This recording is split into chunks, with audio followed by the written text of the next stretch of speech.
All right, Patrick Royce. Now, I want to wish all you guys a happy Drinksgiving. I know Pat's been sober for like 40 years. Yes. But Declan was just lamenting that this is like Declan's almost 30, and this is the first time basically in 10 years that he hasn't had plans on Drinksgiving here.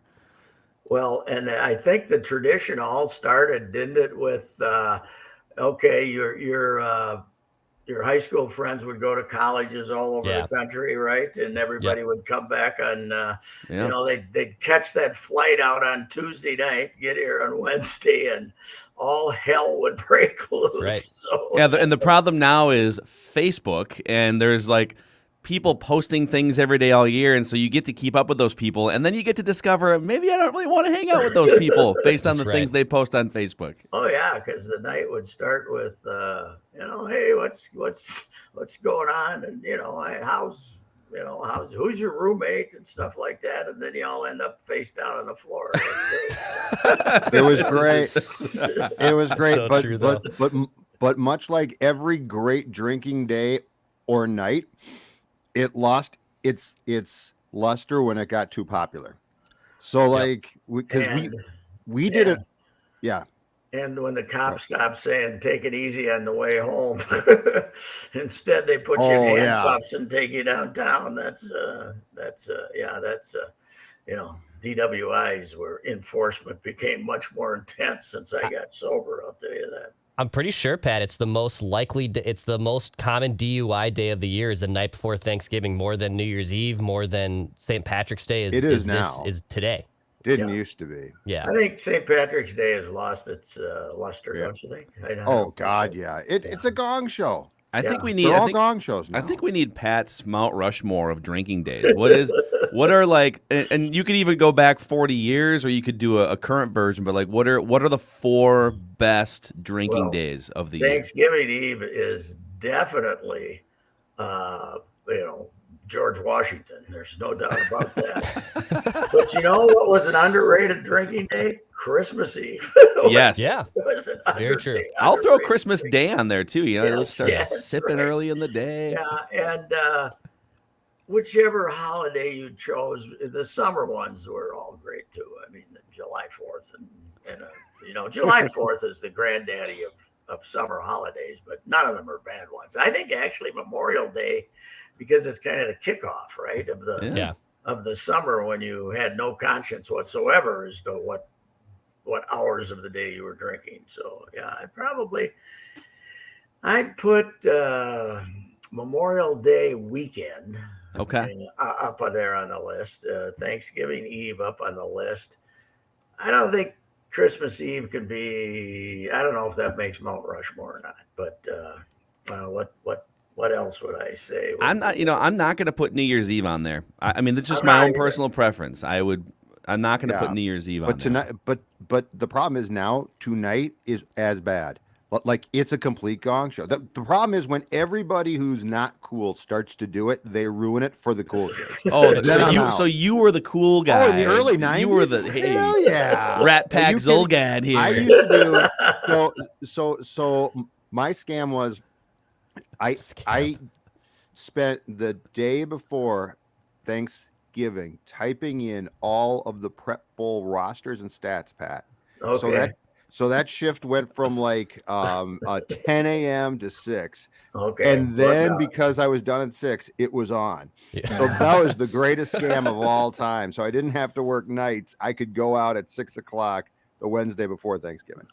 If I was a Bostonian, I would think Patriots Day would be a big one, don't you? Mm-hmm. Now we had the bomb and the whole thing, but somebody brought up the other day the famous Gary Libman, the Tribune reporter who managed to get locked in Fenway Park on Patriots Day because it took him so long to write a game story. They thought everybody left. And that was the day that Ferguson Jenkins pitched for the Red Sox. Game started at 11, ended at 12:59 p.m. Oh my God. And, I remember saying to Bob Fowler, my drinking buddy, no matter how much time we take to write these stories, we're still going to kill ourselves this evening because, we'll be at the saloon at 5, and they don't close them till 2 or 2:30 here. So, but Patriots Day, I was in Boston a couple of times with the Twins, and they were stumbling down the streets on that one, I'll tell you. Yes. One that I really, really liked too was honestly opening day. I love opening day. I usually get after it in MLB. If it's like the home opener, I should say, the home opener for your local ballpark, especially because it's been usually nice by the time, or you get at least 50-degree weather. It's usually a weekday. I've gotten too. after it. Yeah. Can you guys still see me here? Yeah, we still got you. Because all of a sudden, Hubbard Broadcasting, HBI Security, Cyber.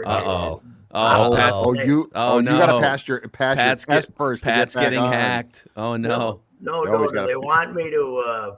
How do I get it off the screen so I can see you guys? Is there a cancel button or an There's X a on that reboot little now. window? I don't want that. Oh, they should give it, like, usually this happens on my work computer too. There should be a drop-down bar that gives you like an option to wait 10 minutes. I know, but it's not there today because I think I gave him the wait. Yeah. Oh, you've been waiting. You might just have to leave it up there for a week. Okay, that's fine. Yeah, you look fine.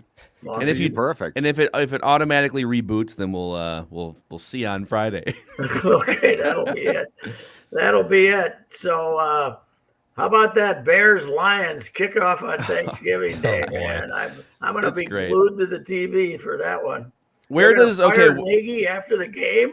Well, that's what there's a report that they're going to fire him on Friday, no matter what. And then, of course, he was asked about that. I don't know if you saw his response, but he's a dead man walking.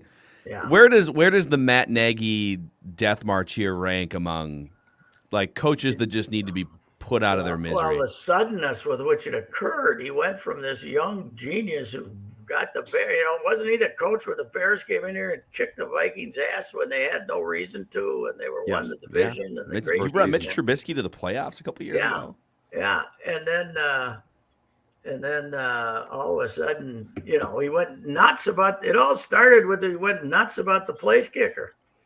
Cody Parkey. He made the entire next training camp was devoted to finding another place kicker instead of. Saying, okay, well, he missed one. That's the way it goes, So, yeah, it was, it was just a boom. He just fell off the cliff. He was like the hot young guy, and then he was a dummy and had to go. They hung with him for 3 more years? What is this, year 4 for him? I think so. Yeah.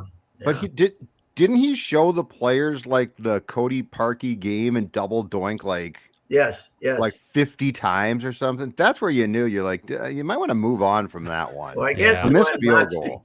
He went nuts because he showed up at one of the late night shows, didn't he?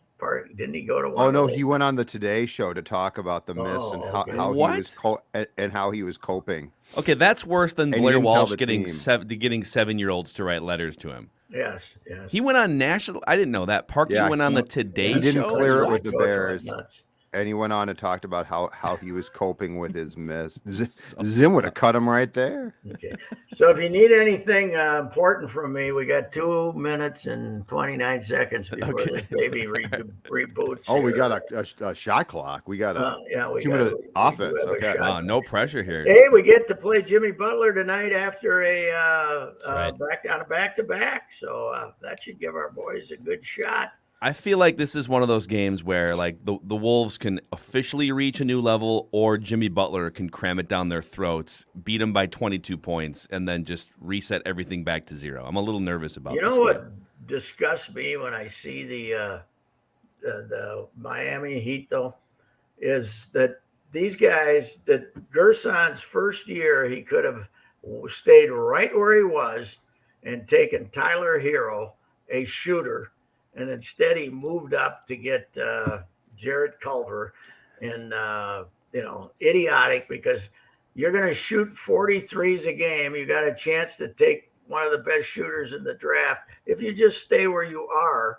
And he traded up to get that stiff Culver, which was probably his biggest blunder. Beyond that, he made some decent moves. But that was a terrible draft pick. But where does Jarrett Culver and Juancho Hernan-Gomez for Patrick Beverly rank among all-time heists? How did they get Patrick Beverly for Jarrett Culver? I think they're just they were, he must wear out his welcome or something. What's the reason? I mean, Pat Bev. I mean, he seems like a good guy, but he's on the move all the time. I guess because he's not an offensive player, so the defense is not valued that much by most of these guys. But yeah, he's I like him a lot. He's changed the whole attitude of this team about playing defense. It's amazing. He's got some snark to him, which I absolutely love. Mm-hmm. Well, he's got, what he's got? Great hands. He can just run by and take the ball away from me. You don't know what the hell happened.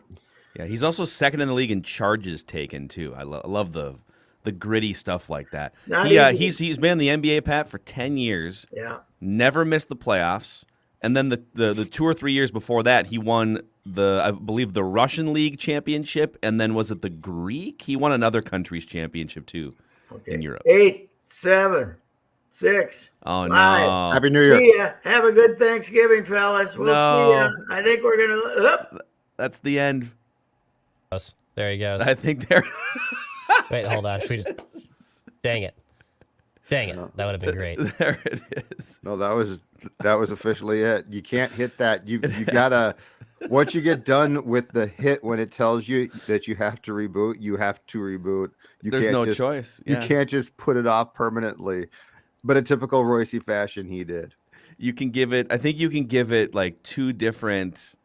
Like I'll do it in an hour, or I'll do it later. It gives you the later, but then eventually they're like, no, now we're in perpetuity. IT is taking the reins now. Yes, I'm the. Well, we didn't even really get. He wasn't going to give anything away, but we didn't really get to ask him about Turkey of the Year. So he is writing.